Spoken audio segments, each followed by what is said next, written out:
अमर्यादित, अशोभनीय,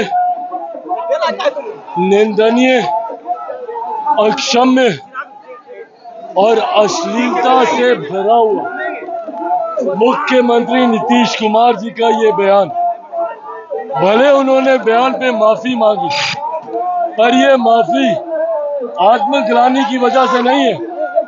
अगर उनको ये आत्मबोध होता कि उन्होंने जो कहा है वो गलत है, तो कल विधानसभा के बाद उससे भी ज्यादा अश्लील बयान वो विधान परिषद में नहीं देते। ये दर्शाता है कि कहीं ना कहीं चौतरफा घिरने के बाद, चौतरफा उनकी आलोचना होने के बाद मुख्यमंत्री ने अपने बयान पर माफी मांगी। पर उससे ज्यादा चिंता की बात यह है, देखिए, मैंने कभी भी मेरे मुख्यमंत्री के बारे में कोई व्यक्तिगत टिप्पणी नहीं की। उनके बारे में कई बातें कही गई, उनकी मानसिक हालात को लेकर, उनकी तबीयत को लेकर, पर मैंने कभी कुछ नहीं कहा। पर ऐसे में मेरी चिंता है, एक बुजुर्ग व्यक्ति अगर सही में, और मैं इसको किसी ताने में या व्यंग के तौर पे नहीं कह रहा, सही में अगर उनकी मानसिक स्थिति ठीक नहीं है, जो इन बयानों से दिखता है, तो इलाज की जरूरत है। आज की तारीख में मेंटल इलनेस कोई टैबू नहीं है।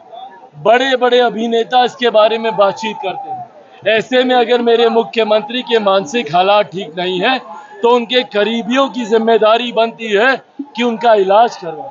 उनका इलाज कराकर इस उम्र में, भाई मेरे पिता की उम्र के एक बुजुर्ग व्यक्ति की बीमारी का इलाज ना करवाना भी अपने में एक बहुत बड़ा गुनाह है।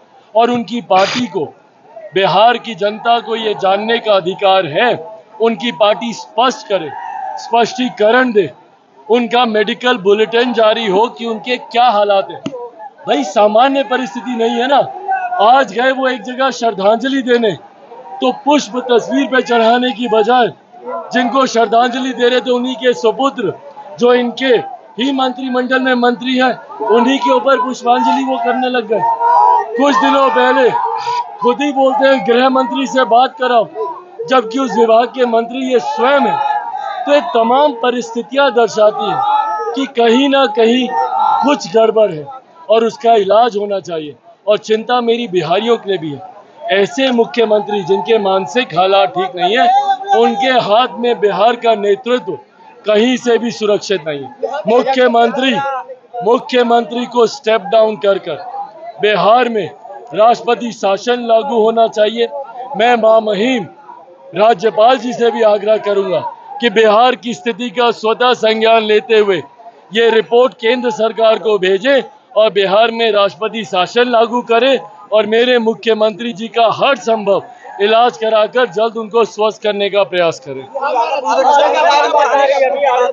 अच्छी बात है भाई, हम लोग भी स्वागत करते हैं, पर यह आरक्षण का दायरा लीगली और टेक्निकली सही माध्यम से बढ़ाया जाना चाहिए, राजनीतिक लाभ से नहीं।